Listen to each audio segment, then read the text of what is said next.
Hello, and thank you for listening to A Glimpse of the Kingdom. I am David Pendergrass. Something that has always vexed me is when people who do not believe in God tell me what God is supposed to do.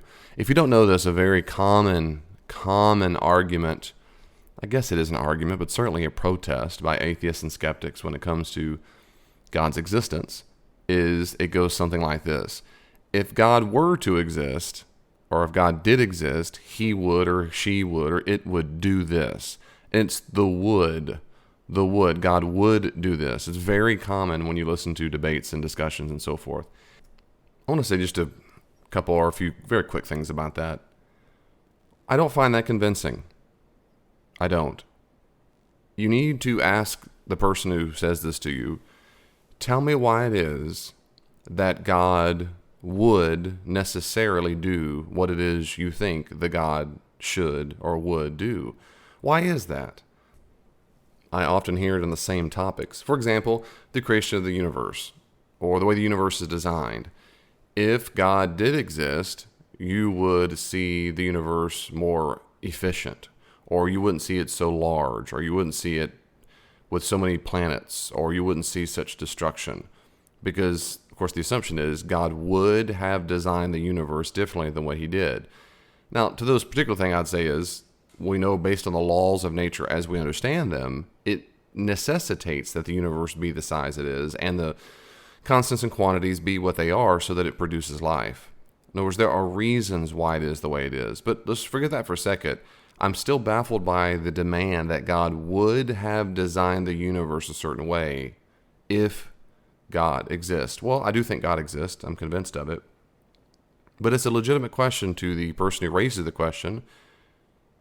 Why do you say that? Really? Why is it the case that God would have done it the way you think I'll say he just for shorthand because I'm a Christian. Why is it? And so ask the person that question. Why is it? And if the person just says, well, I just think. Well, this is a good thing, because sometimes I've asked that question to people in print and verbally. When they say, well, I just think he would have done that. That's fine, but just hear that very carefully, dear friend, that when a person says, I just think or I believe, that's fine, but you're asking for the reasons why they believe it. So you say, okay, that's what you believe, that's what you think. Can you tell me why it is you believe that? Why is it do you think that? What gives you the reason, the confidence, the conclusion that if God existed, he would have designed the universe the way you think he ought to have? And then you wait for an answer. And if it's just, well, I just believe that, I just think that's the way it should be, well, that's fine, but then you're just giving a psychological state. You're just saying, I believe it, like I believe chocolate's the best. I believe my favorite sports team is going to win. Well, okay. Well, that's fine, but that's not an argument. You're just telling me what you believe about something. You're not telling me why it is you believe that.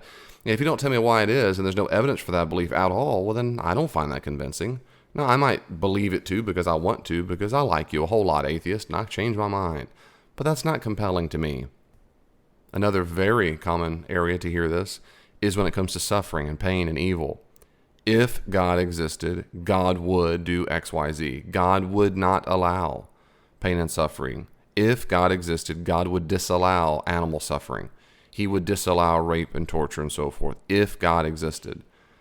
Again, the exact same thing holds true. There are reasons that suffering exists, both naturally and morally. Morally, it happens because people choose to do the evil thing.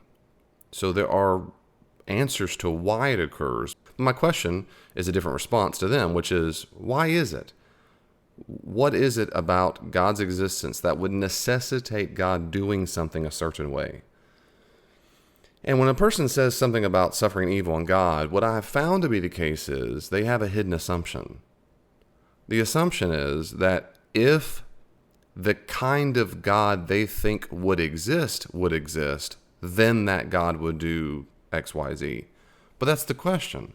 The question is, why do you think your kind of God must exist? For example, most people in my experience think God really, if there is a God, that God would make sure that all of his creatures, I'll say his again, his creatures are happy. We are his pets. So as much as I take care of my dog and my two cats in my own home, God would do that to us. He would make sure that No harm would come to them. They would always be safe and never be lost and always have enough food and water forever. Well, that assumes something about, of course, God's character and also what God wants to do. Now, my analogy breaks down immediately, of course, is I do have pets, and I deliberately cause them pain. I have caused them pain when I take them to the doctor to get shots. It's for their good. Sometimes I've pushed them off the table if they're near food and so forth. I've pushed them. I might have hurt them a little bit when their paws hit the ground. In other words, back to my point, of course, is you would have to make the argument. You need to give me evidence that God must do what it is you are convinced he must do. Why is that? Why is that? Sam Harris, often, he's a well-known atheist, often writes and speaks and blogs and lectures and whatever on God not existing and how silly it is to believe in religion. And I often have the same argument against him, at least in my mind. I have not had a dialogue with him yet. That is, Sam, I hear you, brother, but why is it, in his particular view, if God existed and God had anything to do with the Bible, God would only write in scientific knowledge? So if God exists and if God inspires things, we should learn more about quasars and black holes and how large the universe is. But come on. I mean, this is silly. Sam, why is it if God were to exist, he has to do what you want? Why can't, are chefs going to say if God existed, he would give me cosmic cooking lessons? Or poets, if God existed, he'd write the best poetry that's ever existed or teach me how to write poetry?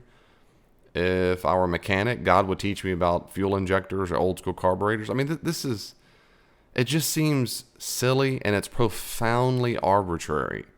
And I found that to be the case, that it's a way to keep God at distance. I can keep him at arm's length.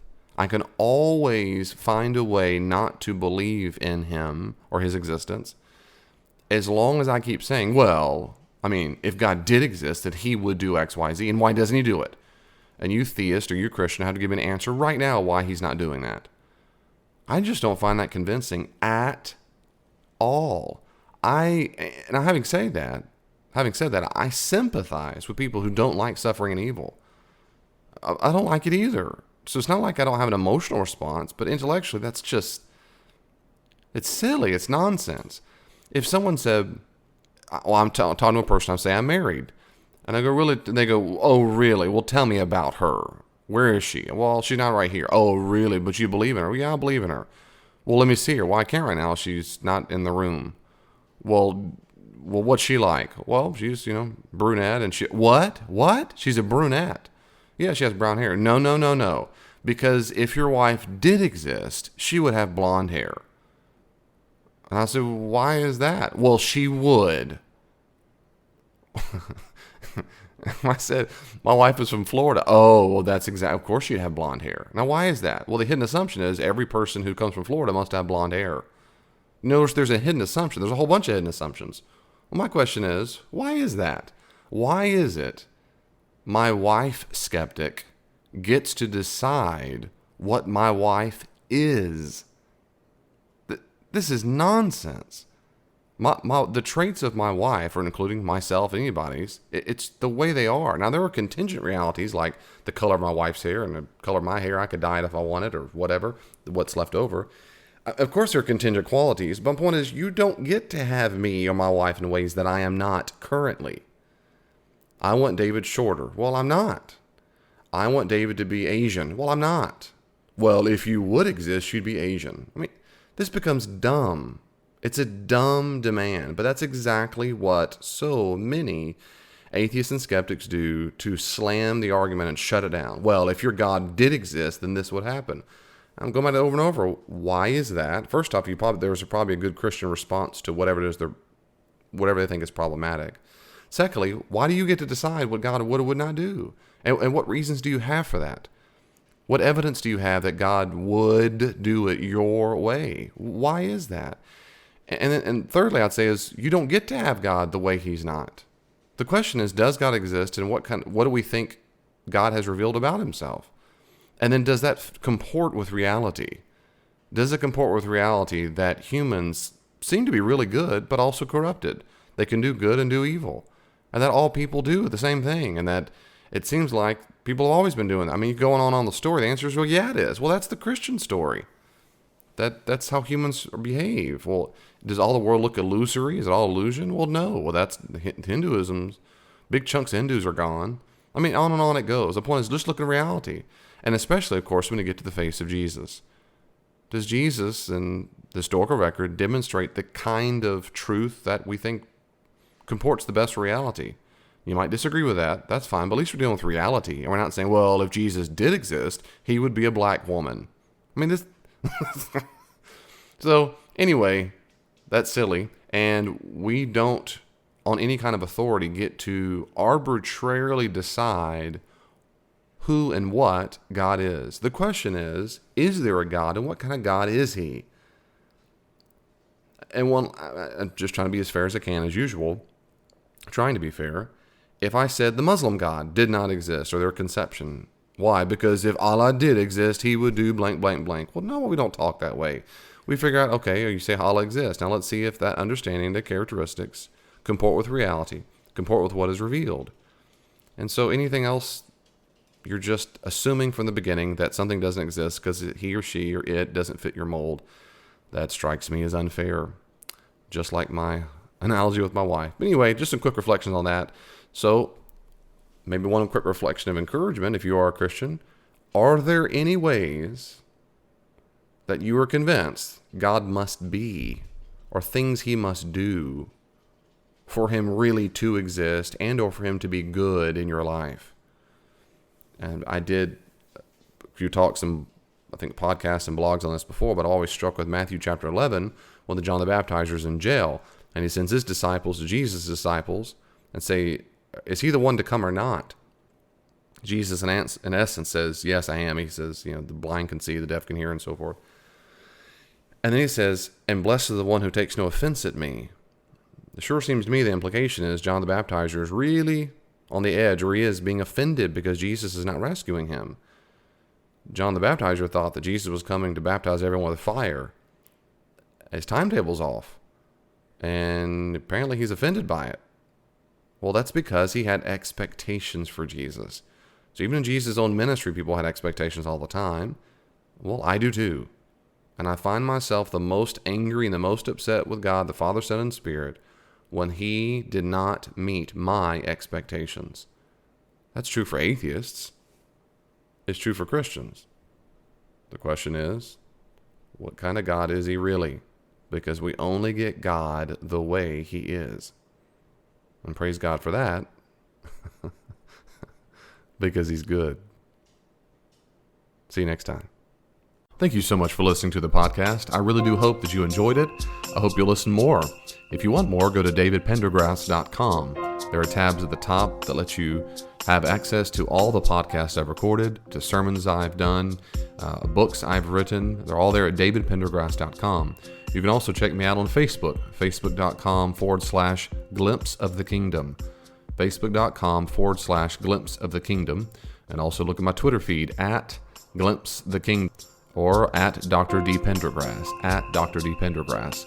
There's tons of ways reached out. I hope you will. Send me your questions, send me your comments. If you'd like to support the ministries of Glimpse of the Kingdom, you can also find ways to give online on davidpendergrass.com. If you'd like for me to come and do some consulting, check out my website, davidpendergrassconsulting.com, and I'll be happy to come out and speak to your organization and help and train any way I can. God bless you. See you online.